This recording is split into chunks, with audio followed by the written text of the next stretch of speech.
ഈ രാമക്ഷേത്രം സംബന്ധിച്ചുള്ള ഇപ്പോൾ ഞാൻ പറയുന്ന അഭിപ്രായങ്ങൾ പെട്ടെന്നൊരു ദിവസം കൊണ്ട് പറയുന്നതല്ല. എൻ്റെ മനസ്സിനെ അലട്ടിക്കൊണ്ടിരിക്കുന്ന, കോൺഗ്രസ്സിന് ദോഷകരമാണ് എന്ന് വർഷങ്ങളായി ഞാൻ വിലയിരുത്തിയിട്ടുള്ള ആ തെറ്റായ നയങ്ങൾ, ആ മൃദുഹിന്ദുത്വം, അതിന് മാറ്റം വരുത്തണം, അതിന് അവസാനം കുറിക്കണം.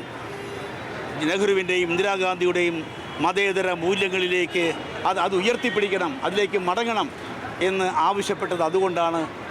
അവിടെയാണ് രാമക്ഷേത്രം സംബന്ധിച്ചുള്ള പുതിയ വിഷയം വരുന്നത്.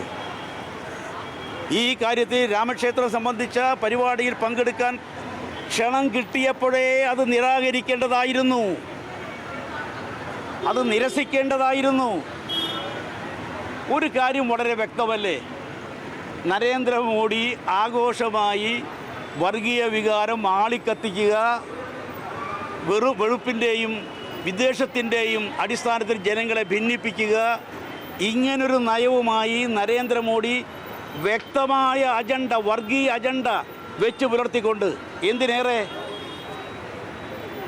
വിശ്വാസികൾ ആരാധിക്കുന്ന ശ്രീരാമനെക്കുറിച്ച് പോലും തെറ്റായി ചിത്രീകരിച്ചുകൊണ്ട്, ശ്രീരാമൻ നമുക്കറിയാം മര്യാദാ പുരുഷോത്തമനാണ്,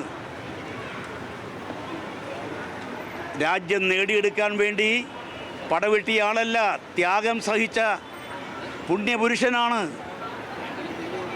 ആ ശ്രീരാമനെ ഇന്ന് അപകീർത്തിപ്പെടുത്തുന്ന നിലപാടാണ് നരേന്ദ്രമോദിയും കൂട്ടരും സ്വീകരിക്കുന്നത്, അപമാനിക്കുന്ന നിലപാടാണ് സ്വീകരിക്കുന്നത്. അതുകൊണ്ട് ശ്രീരാമൻ്റെ പേരിൽ രാമക്ഷേത്രം നിർമ്മിച്ചുകൊണ്ട് അതൊരു രാഷ്ട്രീയ അജണ്ടയാക്കി മാറ്റുന്ന നിലപാട്, ആ രാഷ്ട്രീയ അജണ്ടയാക്കുന്ന നിലപാടിലേക്ക് ആളെ കൂട്ടാൻ, അത് ശക്തിപ്പെടുത്താൻ വേണ്ടി മറ്റുള്ളവരെ ക്ഷണിക്കുമ്പോൾ ആ ഗൂഢതന്ത്രം എന്തെന്ന് തിരിച്ചറിയാൻ സാധിക്കണം. തിരിച്ചറിഞ്ഞുകൊണ്ട് കയ്യോടെ ആ ക്ഷണം നിരാകരിക്കണം, നിരസിക്കണം, തള്ളിക്കളയണം. അതാണ് വേണ്ടത്.